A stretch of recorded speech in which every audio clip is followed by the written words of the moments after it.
Bueno, buenas tardes.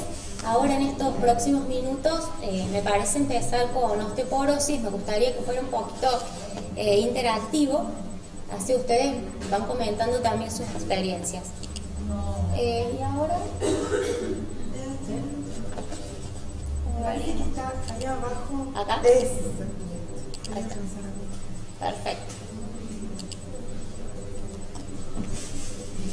Bueno, entonces nos planteamos algunos objetivos, como son reconocer la importancia de la osteoporosis como causa de limitación funcional y causa de gastos en salud, reconocer los sujetos que necesitamos evaluar en riesgo, conocer los métodos complementarios de diagnóstico y el seguimiento de los pacientes, la revisión de las drogas útiles en el tratamiento y establecer estrategias para el correcto seguimiento de los pacientes. Vamos a empezar con un caso clínico, que es lo que vemos todos los días en el consultorio. Ana tiene 55 años, está preocupada porque se cayó en la vereda un día que lloviznaba y se resbaló. Y como consecuencia sufrió fractura de la muñeca derecha. Se operó y el traumatólogo le dijo que el hueso era duro y que no se preocupara, pero ella tiene miedo de que le suceda nuevamente. Su mamá se fracturó el cadera a los 70 años, ella es menopáusica desde los 45, sedentaria y no tolera los lácteos. ¿Cómo abordarían a la paciente? ¿Piensan que es candidata a tratamiento? Y si es candidata a tratamiento, ¿con qué drogas? Estos son los casos que recibimos todos los días en el consultorio. ¿Quieren hacer algún comentario? ¿No? Bueno, seguimos. Vayan haciendo los comentarios mentales si no se animan los verbales. Vamos a definir la osteoporosis. No fuma. Vamos a definir a la osteoporosis como una enfermedad metabólica del hueso, caracterizada por una baja masa ósea y un deterioro de la microarquitectura, cuya consecuencia es una mayor fragilidad ósea y un aumento del riesgo de fracturas. Hay un concepto que es la resistencia ósea y que es importante que nosotros sepamos que no la podemos valorar al 100%. La resistencia ósea está dada por la densidad mineral, que se expresa en gramos por centímetro cuadrado, se determina en el individuo por el pico de masa ósea menos la pérdida. Es decir, nosotros vamos formando hueso hasta un pico y en algún momento determinado, en las mujeres en general después de la menopausia, se empieza a perder. Y la calidad está dada por la arquitectura, por el recambio óseo, por el daño acumulado, por las microfracturas y por la mineralización. Nosotros, como les decía recién, no podemos medir la resistencia ósea porque no existe un aparato que mida eso. Existe solamente un aparato que mide la cantidad de gramos de calcio por centímetro cuadrado, o sea, la densidad mineral ósea, que es el densitómetro. Nosotros medimos el 70% de la resistencia ósea, el otro 30% es imposible. Esa es una representación gráfica del hueso normal con el trabeculado normal y del hueso osteoporótico. Es decir, que en la osteoporosis nosotros vamos perdiendo el grosor de las trabéculas, estas se hacen delgadas y se hacen más susceptibles a las rupturas. La osteoporosis es un problema de salud pública a nivel mundial y esto se da especialmente porque ha aumentado muchísimo la tasa de supervivencia de la población. En Asia, por ejemplo, se calcula que va a haber de 50 a 60% más prevalencia de fracturas en el año 2050 que lo que hay en la actualidad. Y en América Latina también se espera lo mismo, lo que pasa es que nosotros somos mucho menor cantidad de población con respecto a Asia, que es el continente más poblado. El centro de la problemática está dado por las fracturas y se calcula que un 30 o un 50% de las mujeres posmenopáusicas van a desarrollar la enfermedad. ¿Cuáles serían, decimos que la problemática son las fracturas, cuáles serían las consecuencias de las fracturas? Nosotros tenemos como consecuencias el dolor crónico, la deformidad, la depresión, la incapacidad y la muerte. ¿Cuáles son las fracturas que están relacionadas a osteoporosis? Por supuesto que no todas. pero las más importantes son la de cadera, la vertebral, la de muñeca y la de húmero proximal. Esas son las 4 fracturas más importantes que están relacionadas a osteoporosis.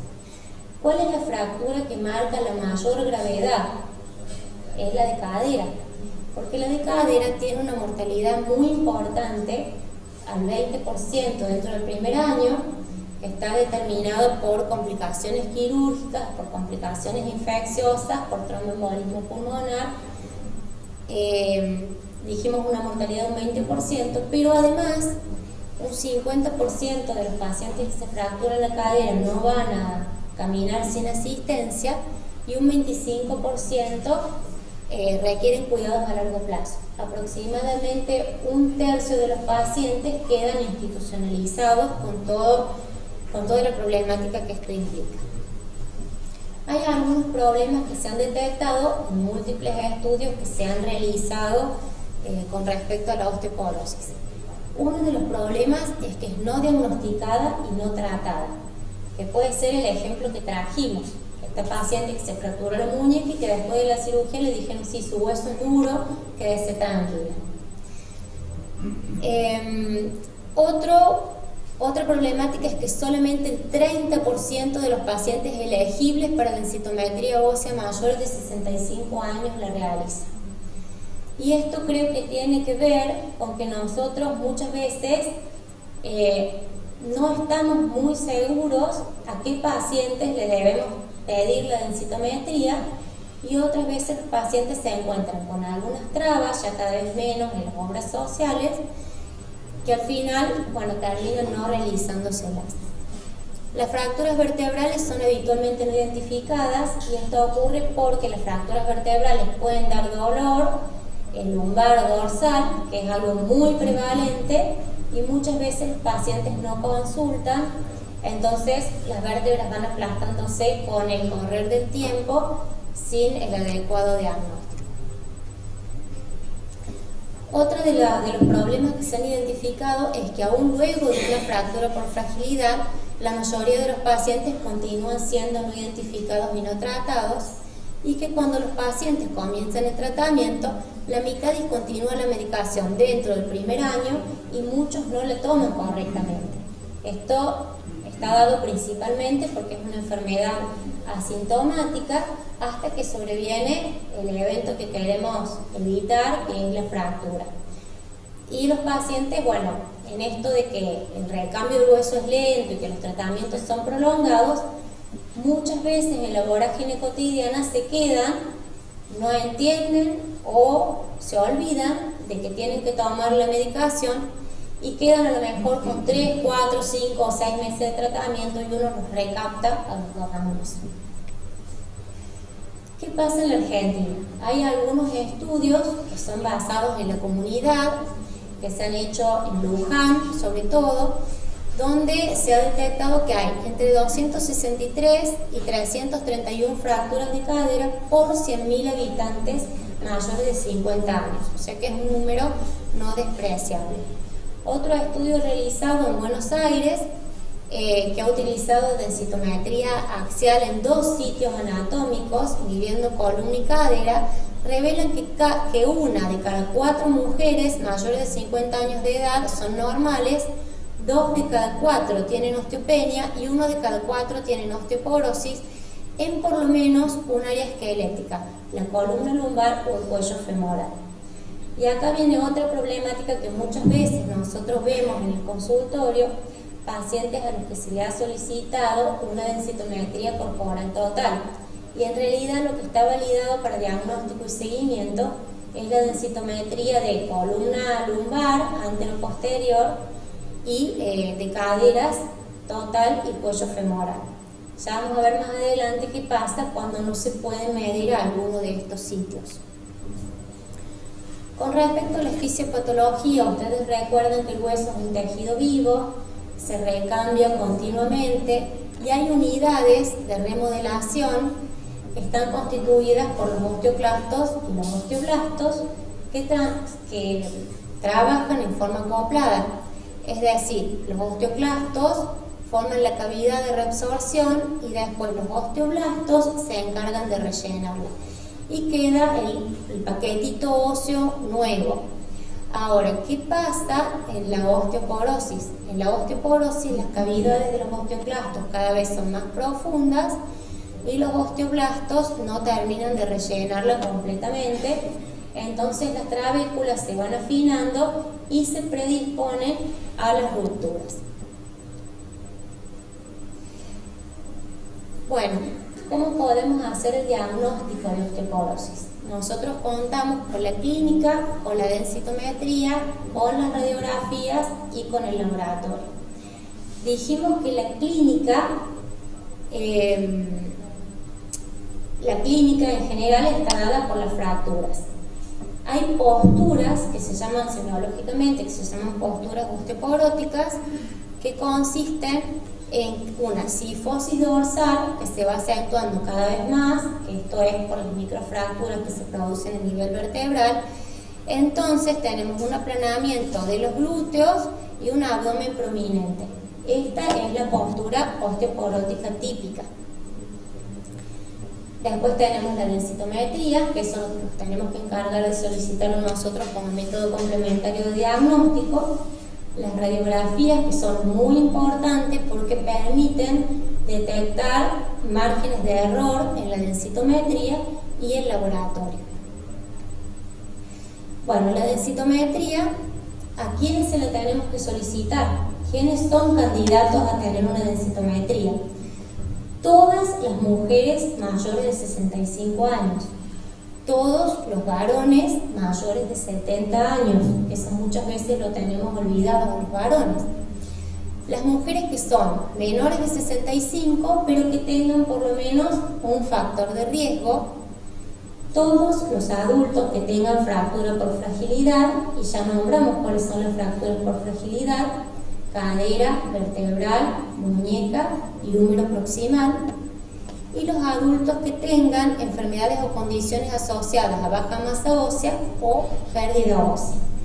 Ahora vamos a repasar cuáles son los factores de riesgo para osteoporosis. Bueno, la historia personal de fracturas, según la Sociedad Argentina de Osteoporosis, la historia personal de fracturas, el antecedente de fracturas en familiares de primer grado. Por eso era importante, en el caso que disparó digamos, esta conversación, el tema de que la mamá se había fracturado a los 70 años. Eso ya lo coloca a la paciente con un factor de riesgo. Enfermedades asociadas, que después vamos a repasar: la menopausia precoz antes de los 40 años o quirúrgica antes de los 45, y la carencia de estrógenos en la premenopausia.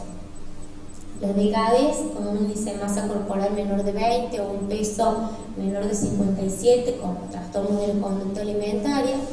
La ingesta de corticoides u otras drogas, el tabaquismo, como acá había apuntado su compañera, es muy importante, y más de 10 cigarrillos por día se considera factor de riesgo. Y finalmente el trasplante de órgano. Ahora habíamos comentado, estos serían los factores de riesgo que repasamos recién, pero hay algunas enfermedades que se asocian con disminución de la masa ósea: los trastornos de la conducta alimentaria, la osteomalacia, el hiperparatiroidismo, el hipertiroidismo, el hipogonadismo, el síndrome de Cushing, la hiperprolactinemia con trastornos del ciclo, la insuficiencia renal crónica, seguramente por el hiperparatiroidismo secundario que produce, la litiasis renal, en general hipercalciúrica, las enfermedades hepáticas crónicas, los síndromes de mala absorción, las enfermedades celíacas, la gastrectomía, todas las enfermedades inflamatorias, todas, el mieloma múltiple, las enfermedades hematológicas crónicas, las neoplasias hematológicas, la diabetes tipo 1, la osteogénesis imperfecta, el alcoholismo y la inmovilización prolongada mayor de 3 meses. Nosotros habitualmente usamos drogas con los pacientes y muchas veces sabemos y tenemos muy presente el tema de los corticoides, pero muchas veces no nos acordamos que hay otras drogas que también disminuyen la densidad mineral ósea. Usamos mucho las hormonas tiroideas y sobre todo cuando las usamos en dosis supresivas de la TSH, cuando hay nódulos de tiroides, etc. Tenemos que tener presente que disminuye la densidad mineral ósea. Otras drogas que son muy usadas son los inhibidores de la aromatasa, son los que usamos después del cáncer de mama, tanto el tamoxifeno como el anastrozol. Disminuye la densidad mineral. Los anticonvulsivantes en los pacientes epilépticos o los que han tenido traumatismos craneoencefálicos con algún hematoma que ha producido alguna convulsión, que muchas veces están muchos años con antiepilépticos. Los anticoagulantes, vemos muchos cardiópatas, igual que los diuréticos. Todas estas drogas disminuyen la densidad mineral ósea y hace que nosotros tengamos que estar especialmente atentos a pedir una densitometría. ¿Cómo podemos valorar nosotros qué tipo de densitometría podemos hacer? Bueno, hay algunos equipos, ustedes habrán visto, hay algunos equipos que son portátiles y que hacen la densitometría de calcáneo o de carpo. Estos equipos sirven solamente, son más económicos por supuesto, y sirven solamente para screening, o sea, no están estandarizados ni para tratamiento ni para seguimiento del tratamiento.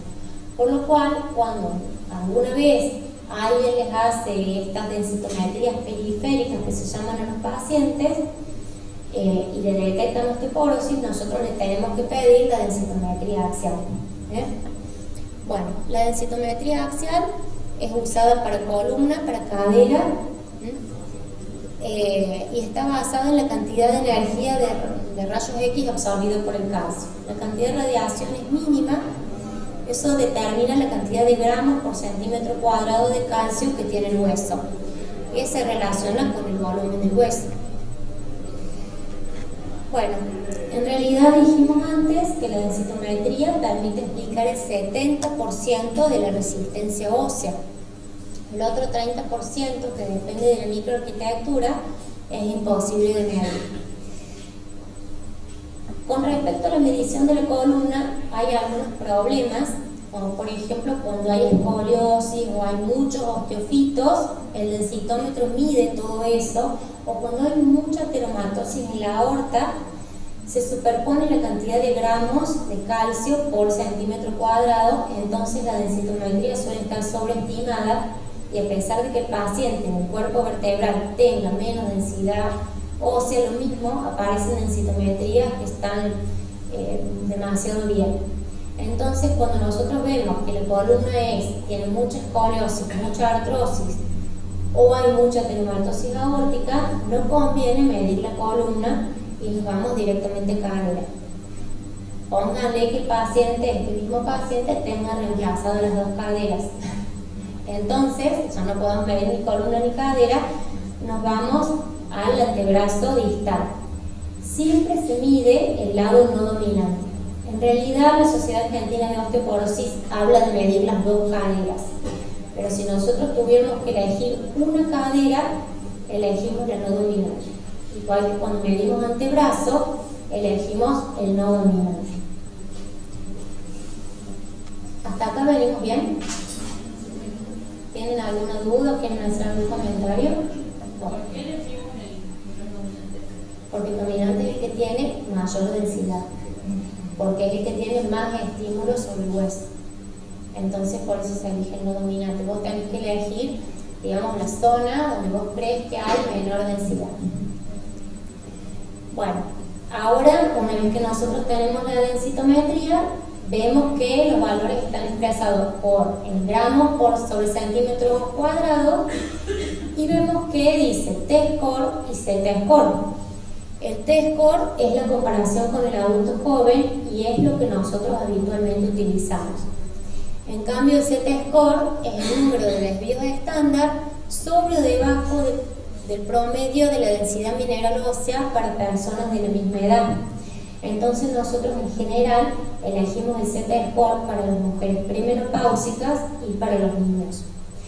También hay que tener cierta consideración en relación a la raza, porque la mayoría de los software están digamos, realizados en base a mujeres blancas, y ahora hay algunos software para mestizos pero no está considerada la raza negra ni los asiáticos, así que también esto tiene que ser considerado.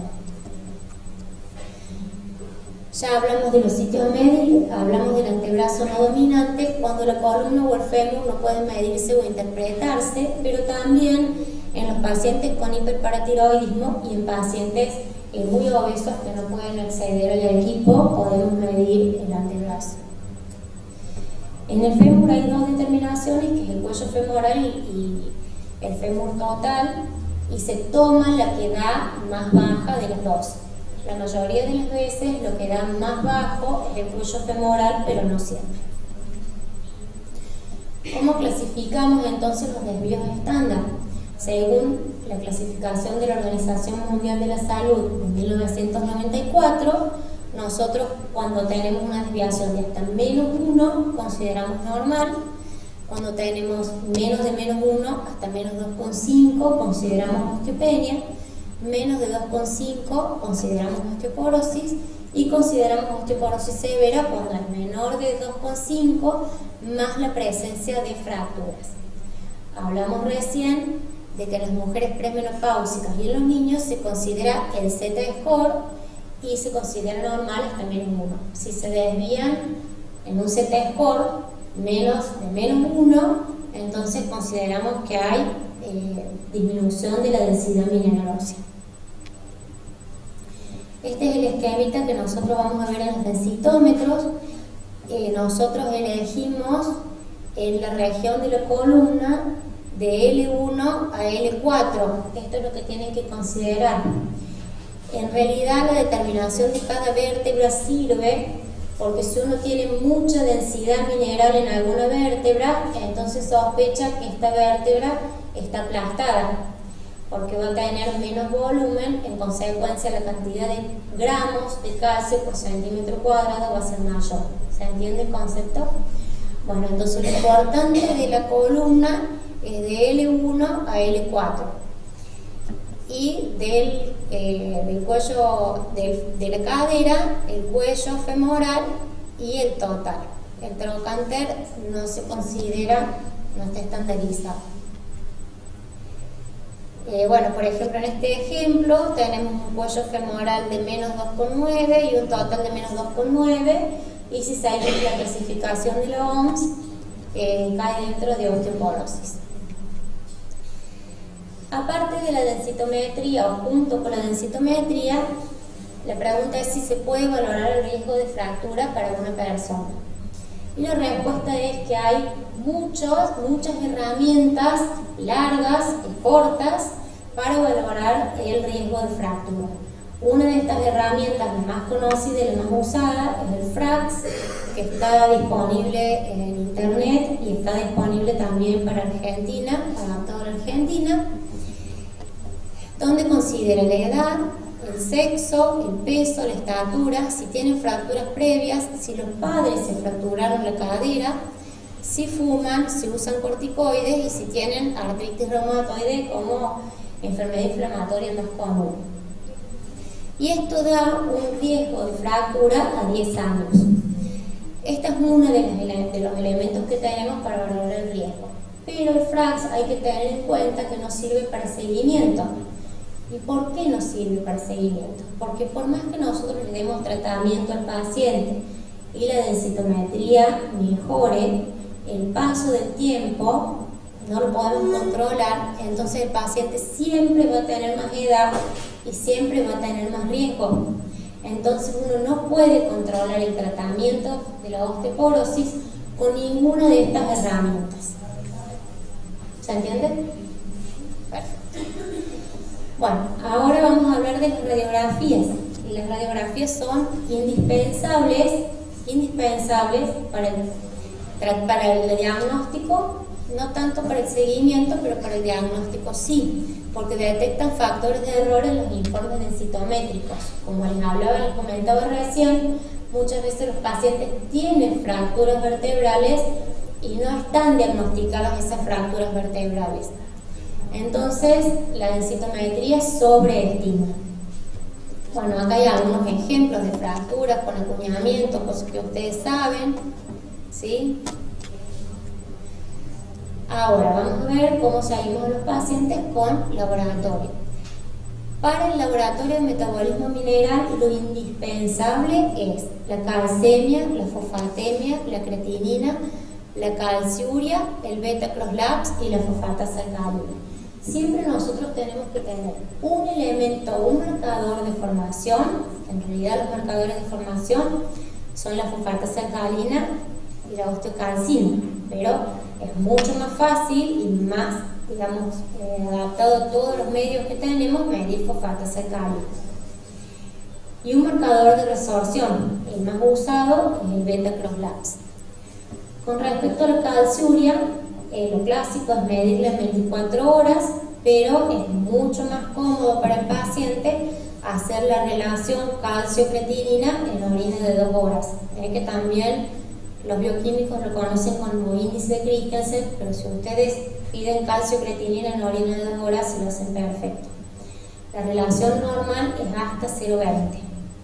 Si nosotros tenemos una pérdida mayor de 0,20 en el índice de Christensen o más de 200 miligramos en 24 horas o más de 4 miligramos por kilo, entonces estamos hablando de una hipercalciuria. La mayoría de las veces la hipercalciuria es idiopática por trastornos en los túbulos renales, pero lo mismo tenemos que estudiar cómo está la vitamina D y la paratormona para poder decir que es idiopática. Igual que si nosotros podemos dosar la fosfaturia, también es de utilidad, pero lo mínimo indispensable para el tratamiento y el seguimiento de la osteoporosis son estos valores. Siempre nosotros tenemos que hacer, digamos, mayor hincapié en la prevención. Es muy importante desde el nacimiento qué cantidad de hueso puede formar una persona, y eso está marcado genéticamente, pero también está marcado por la nutrición que tiene el feto. Y hay varios estudios que han demostrado que los fetos de bajo peso tienen más probabilidad de desarrollar osteoporosis cuando llegan a la edad adulta. Siempre promover los hábitos de vida saludables, conocer que el tabaquismo es un factor de riesgo, el uso sostenido de corticoides o la sobredosificación con hormonas tiroideas, las bebidas colas y el café, sobre todo porque interfieren con la absorción de calcio a nivel del intestino, al igual que las proteínas y la sal, el alcoholismo y la vida sedentaria. Cuando los pacientes preguntan, bueno, ¿qué cantidad de calcio tengo que ingerir? Los valores recomendados por la Organización Mundial de la Salud para la posmenopausia en las mujeres es 1,5 gramos de calcio, lo cual se contiene en 1,5 litros de leche, y es muy difícil en la dieta nuestra llegar a tomar 1,5 litros de leche por día. Entonces muchas veces nosotros tenemos que asesorar a los pacientes sobre la cantidad de calcio que tienen los alimentos y hacer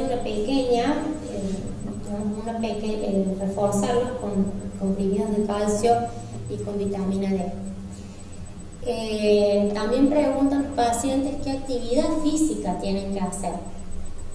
Hay algunos estudios que han demostrado que solamente estar de pie 4 horas por día disminuye el riesgo de fractura de cadera. Pero mucha gente pregunta por la natación, dice: natación me encanta porque es el deporte más completo. Sí, pero le quita la gravedad y el estímulo al hueso. Entonces con la natación nosotros estimulamos los músculos, mejoramos la coordinación, pero en realidad no estamos estimulando el hueso para que logre una buena densidad. Entonces, si le gusta ir a nadar, que nade, pero aparte debería o caminar, contar algo que sea, estar de pie, que estimule sobre todo la cadera. ¿Se entiende? Perfecto. Con respecto a las exposiciones al sol, esto está muy discutido. Nosotros tenemos muchos estudios que dicen que hay lugares como Arabia donde hay mucho sol y lo mismo hay deficiencia de vitamina D de dedo. Nosotros particularmente hicimos un estudio en la Pampa de Achala y la mayoría de los pacientes tenían deficiencia de vitamina D, pero lo mismo se recomienda la exposición al sol por lo menos 20 minutos 3 veces por semana, dosear la vitamina D y si hiciera falta hacer la suplementación.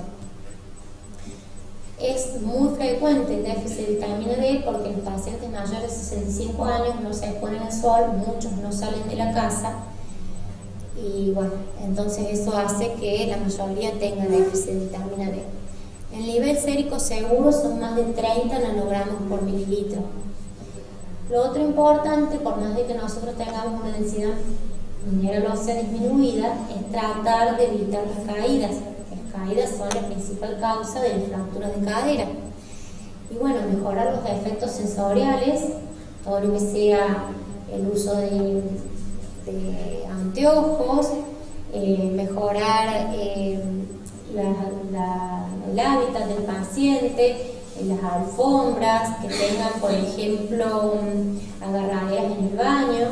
La mayoría de los pacientes se toman de la bacha, de la pileta para poder levantarse del inodoro y no falta nunca el accidente donde se desprende esta bacha y se cae el paciente con todo, y bueno, son baños chiquitos, a veces cuesta abrir la puerta, entonces hacen falta una serie de adaptaciones, no tener mascotas pequeñas, cachorros, bueno, les dije lo de las alfombras, los muebles bajos, la buena iluminación, todo esto es indispensable, bueno, el calzado, todo esto es indispensable para trabajar sobre la prevención de caídas y la prevención de fracturas. Igual que los ansiolíticos, por ejemplo, las benzodiazepinas de acción prolongada están asociadas con mayor riesgo de caídas, no así las de acción corta. Mejorar las enfermedades neurológicas, la neurorehabilitación, la fuerza muscular, todo esto. Bueno, entonces, el objetivo del tratamiento es reducir la incidencia de fracturas osteoporóticas. ¿A quiénes vamos a tratar? Las recomendaciones que les di es para todo el mundo, pero ¿quiénes vamos a tratar farmacológicamente? A mujeres posmenopáusicas con una fractura osteoporótica previa, a mujeres posmenopáusicas sin fractura previa, pero que tengan uno o más factores de riesgo, además de la menopausia, por supuesto, con un T-score de -2. En una región esquelética axial cualquiera, dijimos cuello, cadera, columna o antebrazo.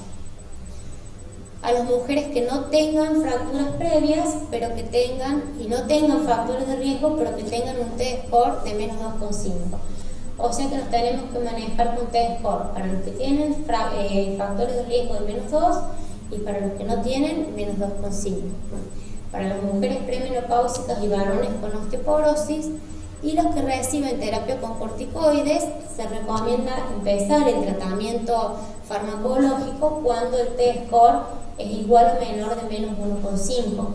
O sea, en realidad no tenemos que esperar a que la densitometría empeore tanto para intervenir. ¿Cuáles son las opciones farmacológicas? Empecemos con el calcio. El calcio por sí mismo fue más efectivo que el placebo en reducir los porcentajes de pérdida ósea luego de 2 años de tratamiento. Así todo, el calcio solo no se recomienda como tratamiento de osteoporosis. La ingesta de vitamina D debe ser alrededor de 80 a 1000 unidades por día y mantener un nivel de 30 nanogramos por mililitro, como comentábamos recién. Y como les dije también anteriormente, no deben ser usados solos en el tratamiento de la osteoporosis. La droga de primera elección para el tratamiento son los bifosfonatos, cualquiera de ellos, aunque hay algunos que tienen más acción sobre la cadera y otros menos, pero conocemos el alendronato, el risedronato, el ivandronato, cualquiera de ellos.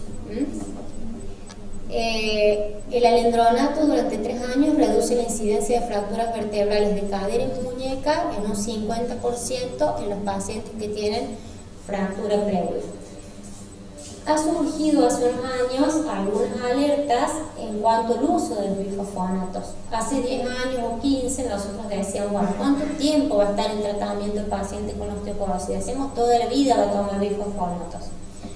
Después de algunas alertas como la fractura atípica del fémur, que es una fractura que se da del tercio medio, o el cáncer de esófago o la necrosis ósea de la mandíbula, digamos, se han hecho revisiones en cuanto al tratamiento con estas drogas y también por la operación de la industria farmacéutica, porque han salido otro tipo de medicamentos para la osteoporosis. Y bueno, el tiempo en el cual debe estar el paciente en tratamiento es alrededor de unos 3 a 5 años, según los factores de riesgo que tenga.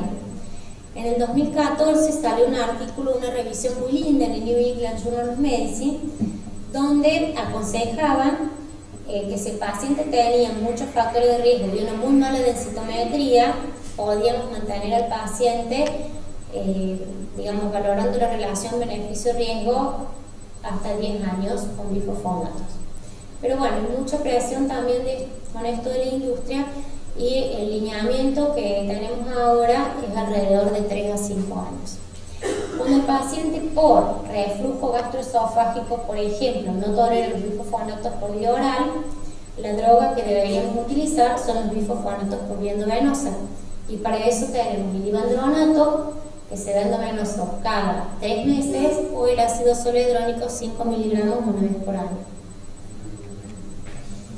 Las reacciones adversas de los bifosfonatos son más frecuentes con los bifosfonatos endovenosos, sobre todo esto del secuestro cálcico que da como un evilipio, fiebre, pero que suele ocurrir en la primera dosis y no después.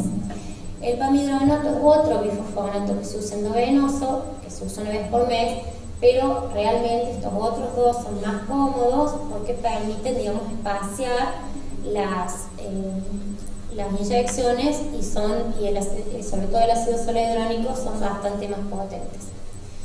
La calcitonina es una droga que se usó muchísimo, también hace 15 o 20 años para tratar la osteoporosis. Hoy tiene algunas indicaciones que son muy limitadas, se puede usar por vía parenteral o en spray nasal, y la primera línea de tratamiento cuando hay dolor asociado a fractura vertebral aguda.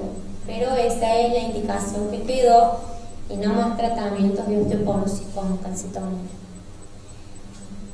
La terapia de reemplazo hormonal se puede usar si el paciente tiene síndrome climatérico o atrofia genitourinaria, menopausia precoz o temprana espontánea quirúrgica o intolerancia digestiva a los bifosfonatos. La verdad es que nosotros, o por lo menos las personas con las que yo trabajo, no damos la terapia de reemplazo hormonal, siempre le pedimos ayuda a los ginecólogos por los controles que hay que hacer posteriormente, sobre todo con el tema del cáncer de mama. Pero sí ha demostrado disminuir las fracturas vertebrales clínicas y las fracturas de cadera en un 34% y otras fracturas osteoporóticas en un 23%. En cambio, la tibolona no demostró eficacia antifracturaria. Los moduladores selectivos del receptor estrogénico como el raloxifeno también demostraron eficacia en prevención de fracturas vertebrales, aunque no en fracturas extravertebrales, y acá, en realidad lo que a nosotros mucho nos interesa es la cadera, donde el raloxifeno no tiene acción importante. La dosis son 60 miligramos por vía oral y hay una alerta sobre trombosis venosa profunda y ISB. El flúor, que se usó en otras épocas, tampoco ha demostrado efecto antifracturario. Y hay una droga que es el teriparatide, que es la PTH recombinante, que es, junto con el ranelato de estroncio, las drogas anabólicas. El ranelato de estroncio tiene los dos mecanismos de acción, antirresortivo y formador de hueso. Y teriparatide tiene este concepto nuevo de ventana anabólica, que es interesante, pero son drogas muy costosas, se hacen parenterales, son inyecciones diarias, es muy eficaz en la prevención de fracturas, 65% y 53% luego de los 18 meses en vertebrales y extravertebrales, y lo importante es que no debe ser usada de forma combinada con los bifosfonatos. Del ranelato de estroncio ya les comenté que tiene los dos mecanismos de acción. También hubo una alerta en cuanto a reacciones adversas cardiovasculares.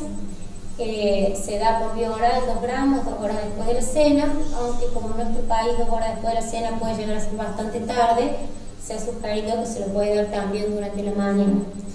Y el denosumab, que es un anticuerpo monoclonal, antirreligando, que se da subcutáneo cada 6 meses, y que tiene, la importancia que tiene es que con los bifosfonatos en un momento determinado la densitometría ya no mejora más, es decir, vulgarmente se dice que el hueso se plancha, pero hay estudios que han demostrado que con denosumab la densitometría puede mejorar. Aún así nosotros le hubiéramos hecho muchos años de tratamiento con bifosfonato, que eso es muy importante para tener en cuenta. Los efectos adversos que tiene denosumab son muy parecidos a los del bifosfonato, lo único que el denosumab, al ser un anticuerpo monoclonal, vos no tenés 6 meses dando vuelta, pero después ya no está más. En cambio el bifosfonato se pega al osteoclasto, lo intoxica y queda muchísimos años ahí, más de 10 años, por más que nosotros suspendamos el tratamiento, lo mismo está pegado en el osteoclasto. Así que bueno, ese tema es un tema pendiente que tenemos con los odontólogos, que si quieren lo conversamos después. Ahora, ¿cómo yo valoro la eficacia del tratamiento? Porque hace unos años nosotros dábamos los bifosfonatos, pero nunca sabíamos, lo medíamos con la densitometría y había artículos que decían que aunque la densitometría no mejorara lo mismo, que se consideraba un éxito terapéutico porque la densitometría iba a mejorar lo mismo por los años. Entonces, era como que vos le tenías que dar el bifosfonato, pero no se sabía cómo controlar. Bueno, salieron varios papers de posicionamiento de grupos europeos, sobre todo Díez Pérez, que trabaja en Barcelona. Y bueno, se trabajó mucho sobre la respuesta al tratamiento, que es el objetivo para cualquier enfermedad y para cualquier tratamiento. En esta enfermedad particularmente el evento clínico es la fractura, entonces el éxito del tratamiento debería ser evitar la fractura. Pero bueno, entonces existe la falla terapéutica en osteoporosis si mi paciente se fractura lo mismo cuando yo empecé el tratamiento. ¿Cuáles son los factores de riesgo que yo voy a tener para pensar que el paciente puede fallar al tratamiento? ¿Cómo mido la eficacia y cómo puedo mejorar el tratamiento de los pacientes si yo determino que realmente falló? Bueno, la medicación solo reduce el riesgo de fractura en el mejor de los casos en un 70% para los vertebrales y 20% para los no vertebrales y 40% para fracturas de cadera, siempre dependiendo de la droga. Entonces, puede que yo le dé tratamiento a mi paciente, pero que el hueso, como se reabsorbe y se forma lento, no tenga el tiempo para mejorar si el paciente se fractura lo mismo. Entonces, una sola fractura no es falla de tratamiento de osteoporosis.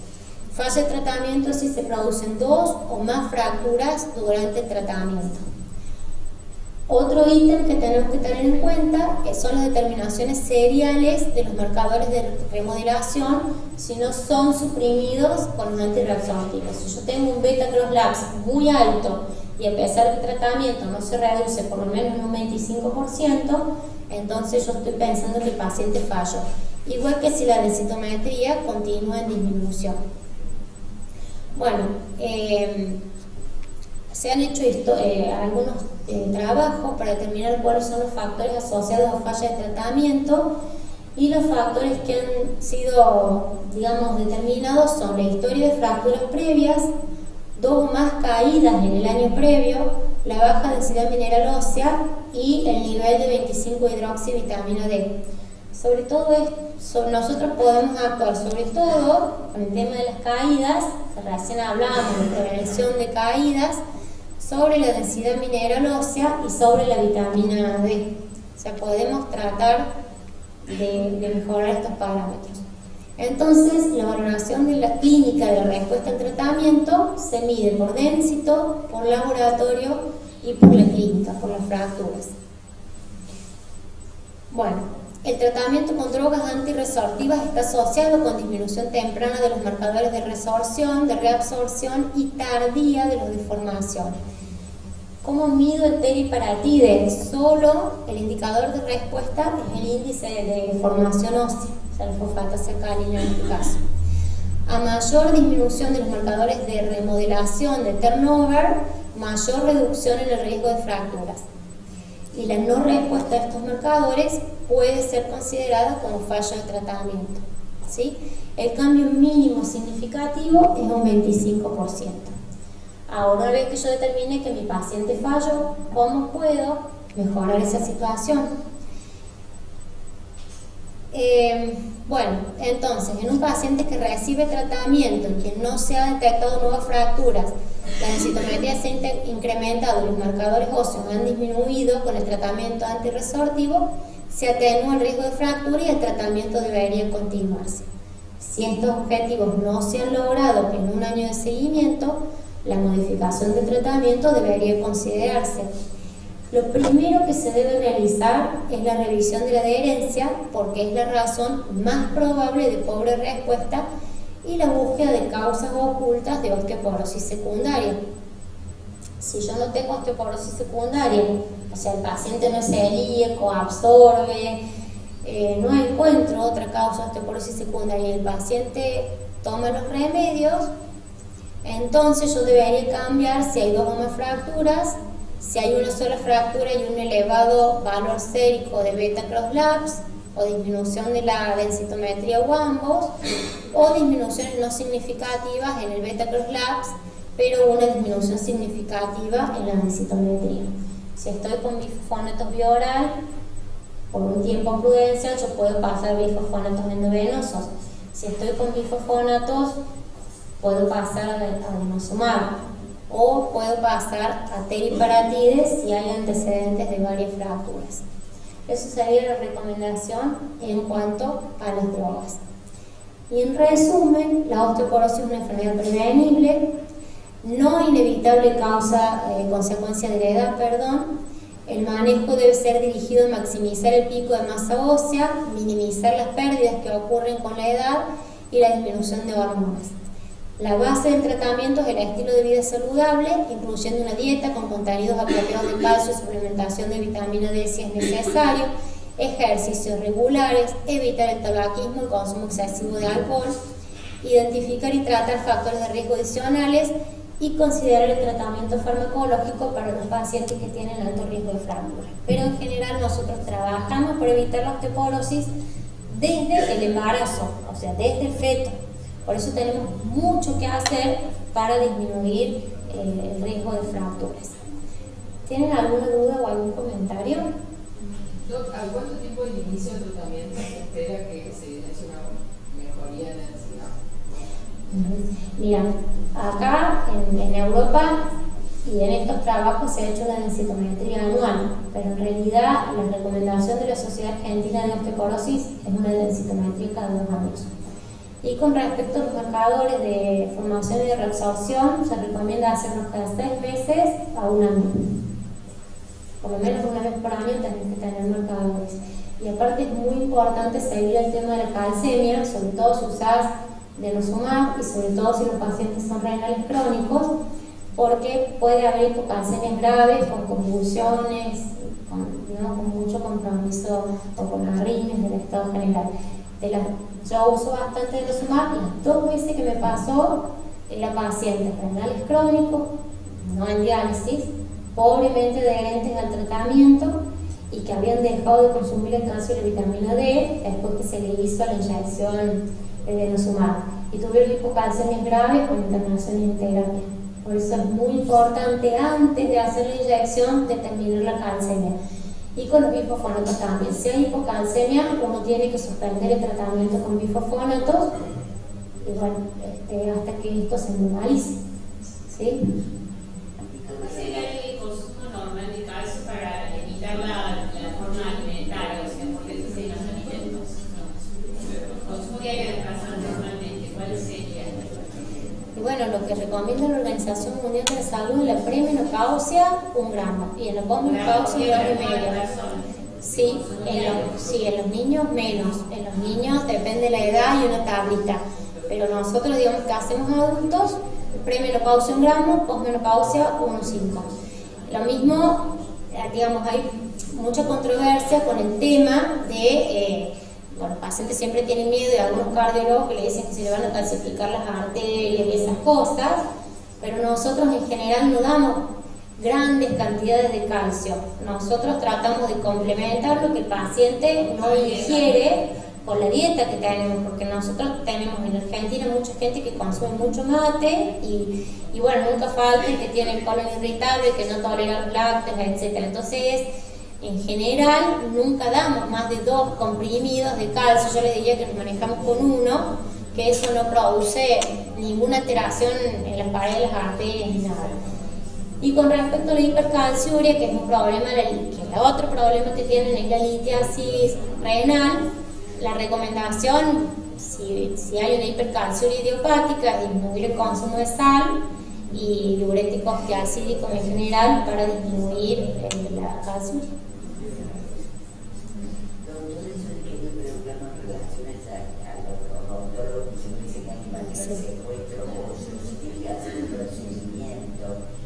Sacan los glifosatos, Sí. no.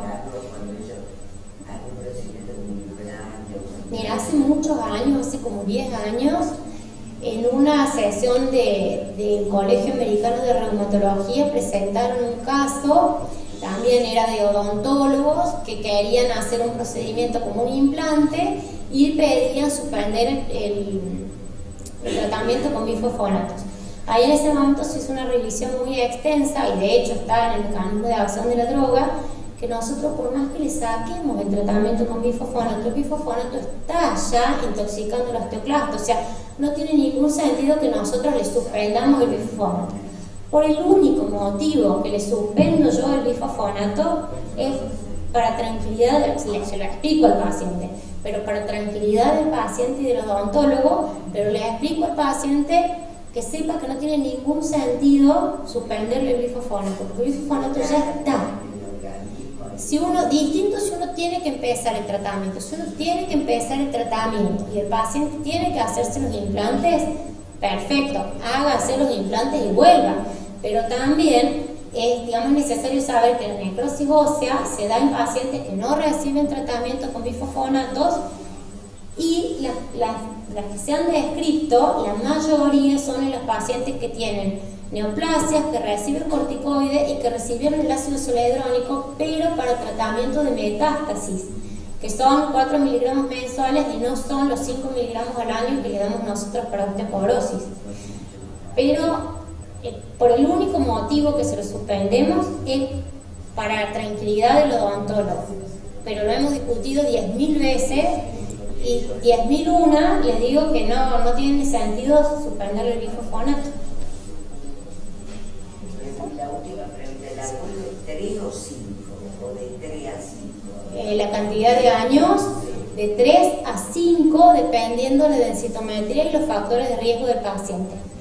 Pero acuérdense que no es lo más importante el bifosfonato, sino modificar todas estas otras cuestiones del estilo de vida, mejorar la coordinación, mejorar la fuerza muscular, trabajar sobre las caídas.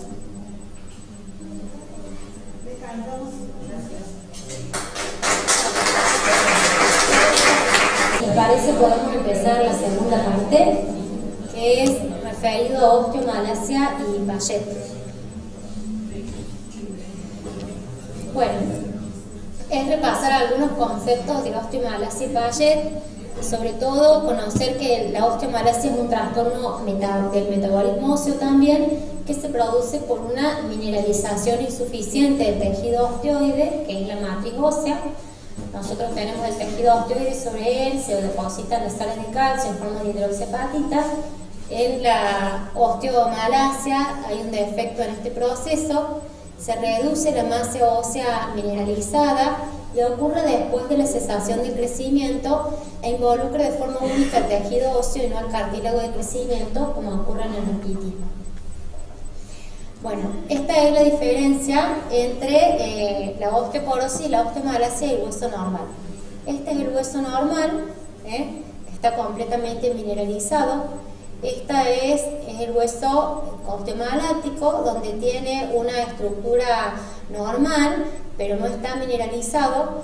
Y este es el hueso osteoporótico, donde tiene una menor cantidad de hueso. Ven que los agujeros, digamos, por decir de alguna manera, están agrandados. Entonces la mineralización es normal, pero hay disminución de la cantidad de tejido óseo. En la osteomalacia no hay disminución de tejido, pero hay disminución de la mineralización. ¿Cuáles serían las causas de osteomalacia que tenemos identificadas?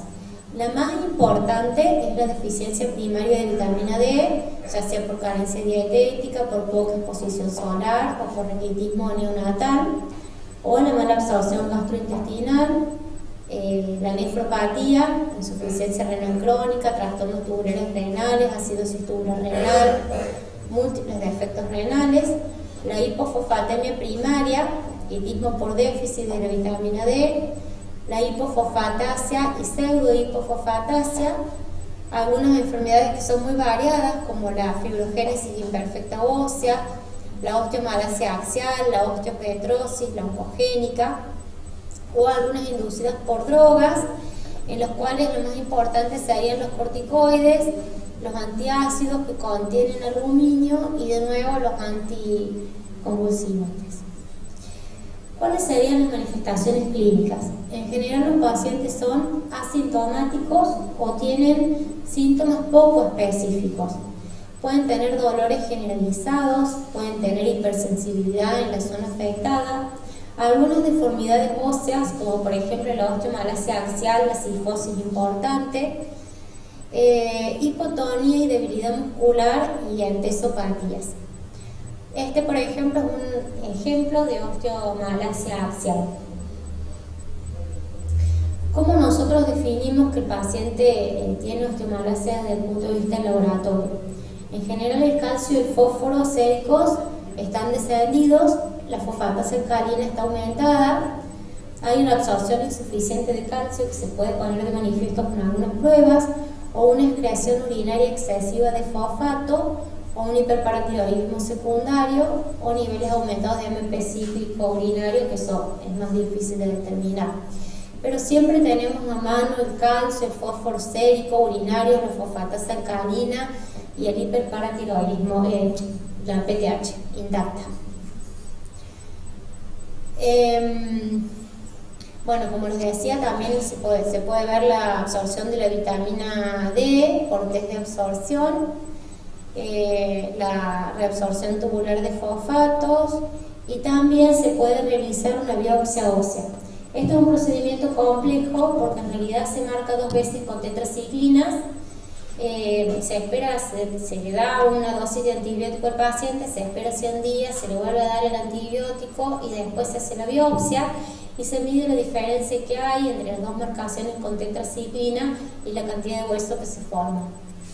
En general se hace en pocas oportunidades este tipo de procedimientos. En la radiología, que es el otro elemento que tenemos para hacer el diagnóstico, inicialmente no da signos o después da una disminución de la densidad mineral ósea que tiene un adelgazamiento de la cortical como marcador bastante característico, y también las pseudofracturas o líneas de luz enigma, que son bandas radiotransparentes en la cortical que tienen de 2 a 5 milímetros y que son bilaterales y simétricas y que son perpendiculares al margen cortical de los huesos. Y ahora les enseño estas son las localizaciones donde se pueden ver estas líneas de luz enigma, que son en los arcos costales, en la zona de las escápulas, en la clavícula, en la cresta ilíaca y en el isquion, en la fractura de la rama púbica y en la cadera. Serían las líneas, serían estas, no sé si las alcanzan a ver, si se ve bien o no, la que está marcadita con la flecha, son pequeñas, las alcanzan a ver, la mayoría de las veces se ve como esta. Parece como fisuras. Sí, exactamente, pero también hay fracturas por osteomalacia, pero son muy características en la región del trocánter menor. Puede haber avulsión también del trocánter menor. Esto ha mejorado mucho, calculo yo, en realidad no tengo ningún estudio, es una percepción que tengo, con el uso y la promoción que se le da desde hace unos años al dosaje y al tratamiento con vitamina D. Bueno, las medidas generales son tratar la enfermedad subyacente, eliminar la causa precipitante, consejo dietético y exposición al sol, muy parecido a lo de la osteoporosis, eliminación de fármacos, sustancia tóxica que puede haber desencadenado la osteomalacia, y algunas medidas específicas como adecuar la cantidad de vitamina D y el tiempo de administración, que eso en realidad es muy controvertido. Últimamente hay mucho consenso en que los niveles de vitamina D son 30 nanogramos por mililitro, y bueno, y en realidad cada cuánto tiempo hay que dar la vitamina D también uno lo consensuó con el paciente de acuerdo al déficit. Ustedes saben que ahora la vitamina D viene de 100.000 unidades en unos frascos ampollas que son de 2 mililitros, y lo que se aconseja cuando hay un déficit es que se use una vez por mes por 6 meses y después se puede hacer un tratamiento de mantenimiento cada 3 meses. Eso sería con respecto a osteomalacia. Con respecto a enfermedad de Paget, es una osteopatía focal, la etiología es desconocida, la evolución es crónica y se caracteriza por excesiva y anormal resorción y subsiguiente neoformación ósea desorganizada, con el desarrollo de alteraciones histológicas, radiológicas y bioquímicas que son muy características. La enfermedad de Paget está presente desde hace muchísimos años en algunos cráneos que se han encontrado en la zona de Egipto, y quizás esta imagen, que es de 1465-1530, sobre una mujer anciana grotesca, tiene algunos rasgos de la cara y la hipertrofia de la clavícula que podrían ser compatibles con enfermedad de Paget. La prevalencia es al 1 al 3% de la población mayor de 40 años y la frecuencia aumenta con la edad. Se da en ambos sexos con un ligero predominio masculino y es relativamente frecuente en Estados Unidos, Australia, Nueva Zelanda, y es rara en África y en Asia. Yo creo, tampoco hay estudios en Argentina, pero creo que no es tan frecuente como el 1 al 3% de la población general. Y me guío en cuanto a la prevalencia de otras enfermedades como artritis reumatoide, que se cercana al 1%, y nada que ver la cantidad de pacientes con Paget a la cantidad de pacientes con artritis reumatoide. Pero esto que les estoy diciendo de nuevo es una percepción mía, no hay estudios en Argentina. Solamente hay uno solo en Buenos Aires que daba de hace varios años, que daba una prevalencia alta. La mayoría de los pacientes tienen un componente genético importante. Entre el 15 y el 40% de los pacientes tienen antecedentes familiares de primer grado con la osteopatía. Hay muchos genes implicados, son 7 u 8 genes, pero entre ellos el del sequestosoma 1, que participa en la diferenciación osteoclástica, es el que, digamos, más relación podría conllevar. Hay interacción de factores hereditarios y factores ambientales. Y dentro de los factores ambientales, lo que más está implicado es el paramyxovirus, que en muchos textos ustedes van a encontrar que tener un perro es factor de riesgo para desarrollar Paget. Eso es porque los paramyxovirus producen enfermedades en los perros como el moquillo, etcétera, que parece ser que esto se ensambla en los osteocitos y los osteoblastos, y pueden dar origen al crecimiento óseo desorganizado. En la anatomía patológica, en la macroscopía, el hueso está aumentado de tamaño y tiene curvaturas, y en la microscopía es muy característico el patrón en mosaico con distribución caótica de las laminillas y cemento y la presencia de los osteoclastos gigantes multinucleados que tienen hasta 100 núcleos, y la médula ósea es muy fibrosa pero a su vez ricamente vascularizada. Quizás el mayor marcador es el patrón en mosaico y los osteoclastos multinucleados. Esta es una imagen. Y dentro de las manifestaciones clínicas, nosotros tenemos el monoostótico, que tiene un solo hueso comprometido, o el poliostótico, donde hay varias zonas esqueléticas comprometidas, Y lo característico de la columna es que haya una o varias vértebras, pero nunca en forma contigua. De las localizaciones, las más prevalentes son la pelvis con un 69%, el cráneo con un 47%, la columna lumbar con un 45%, el fémur con un 30%, el rectus dorsal con un 30%, el sacro con un 26%, tibio con un 26%, húmero 10% y omóplato 4%. Particularmente de los pacientes que yo he visto pelvis, cráneo, raquis lumbar y dorsal, y tengo un solo paciente que es joven, de unos 40 años, que tiene una afectación tibial muy importante. Muchas veces curso asintomático y el diagnóstico se basa en la determinación de una fosfatasa alcalina aumentada que se le pide por otra causa, y bueno, así llegan referidos los pacientes. Dolor y deformaciones o complicaciones que son muy poco frecuentes, como la hipoacusia, la litiasis, fracturas, robos de la arteria vertebral, sarcoma osteogénico, ceguera, hidrocefalia normotensiva o insuficiencia cardíaca. También, como forma anecdótica, tenemos un pacientito que estaba en lista de espera para trasplante cardíaco, que le hicimos el diagnóstico durante la internación por la fosfatasa alcalina alta de Payet, le dimos el tratamiento para Payet y salió de la lista de espera del trasplante. Eso es porque aumenta, es uno de los, de las causas de aumento de gasto cardíaco. Este es un caso muy avanzado, donde se ve una alteración a nivel del cráneo y tiene compromiso auditivo, por eso tiene puesto el audífono. Lo mismo, esta incurvación de un compromiso muy avanzado. Radiológicamente lo que encontramos son engrosamiento de las trabéculas, engrosamiento de la cortical y agrandamiento del hueso. Acá vemos el engrosamiento de la cortical, no es muy buena la foto,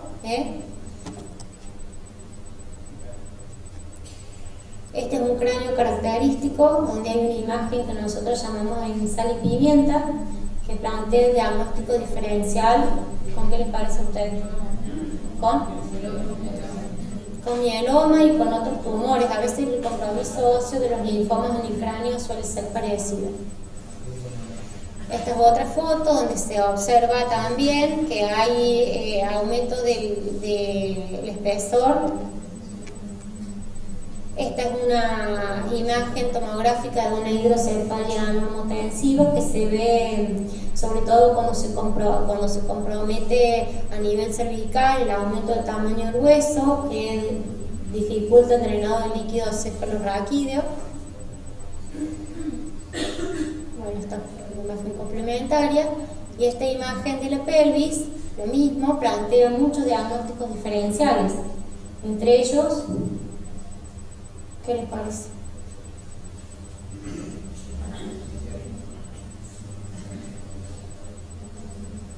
¿Algún diagnóstico diferencial? ¿Podrá ser algún cáncer que tenga imagen osteoblástica? Digo, sí. Si fuera un hombre, ¿qué diríamos? Que podría ser próstata. Perfecto. Lo mismo, ustedes ven acá que se produce una esclerosis del hueso, un aumento de tamaño de las ramas, que esto es muy característico del Payet, pero sin embargo siempre está presente el diagnóstico diferencial con las neoplasias. Esto es una curvatura que se da a nivel del húmero.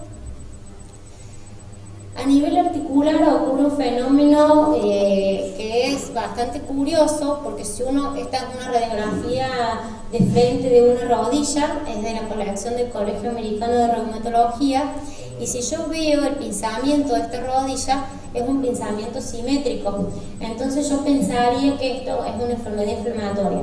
En el Payet, de alguna manera, se compromete la articulación y da este tipo de pinzamiento que es distinto al pinzamiento simétrico que se da en la osteoartritis, la artrosis, ¿sí?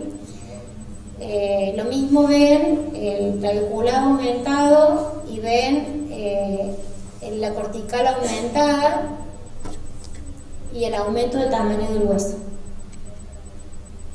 Este es otro ejemplo con una incurvación de la tibia ya acentuada. Esto es una tomografía donde también da cuenta del compromiso que tiene el cráneo en una mujer que ha tenido un aumento de tamaño de la cabeza con una pérdida auditiva. Y en este caso la fosfatasa alcalina era de 2100 unidades por litro. Y hay una marcada rigidez, bueno, tanto en las tablas internas como externas, con un hueso que tiene cambios payetoides. Otro estudio que nos ayuda a determinar si el payet es monoostótico o poliostótico es la centellografía ósea marcada con tecnesio 99. Ya a esta altura y con el rendimiento de la resonancia, realmente a la centellografía le han quedado muy pocas indicaciones. Pero una de las indicaciones que tiene la centellografía ósea es el diagnóstico de metástasis, de payet y de algo de distrofia. Yo creo que nosotros lo usamos prácticamente para eso. ¿Es así? Bueno, lo que tiene de característico la centellografía en el payet es que el hueso toma el radioisótopo de una forma homogénea y se marca casi todo el hueso que está afectado.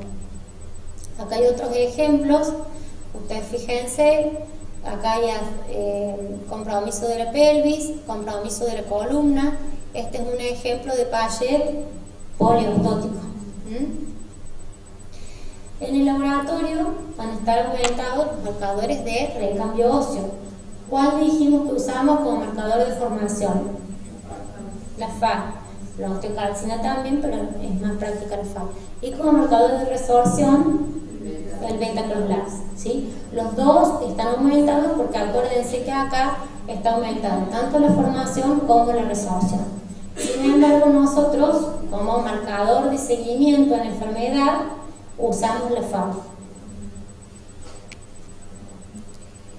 Bueno, cuando nosotros tratamos a un paciente con payet, cuando tiene dolor, cuando tiene hipercalcemia, cuando tiene fracturas, cuando tiene aumento del gasto cardíaco, que es raro, pero bueno, nos pasó, cuando tiene compromiso del cráneo, sobre todo por las complicaciones como la hidrocefalia, la pérdida auditiva, la pérdida de la visión, cuando hay compromiso neurológico, cuando hay enfermedad periarticular o cuando queremos prevenir la progresión de la enfermedad de Payet.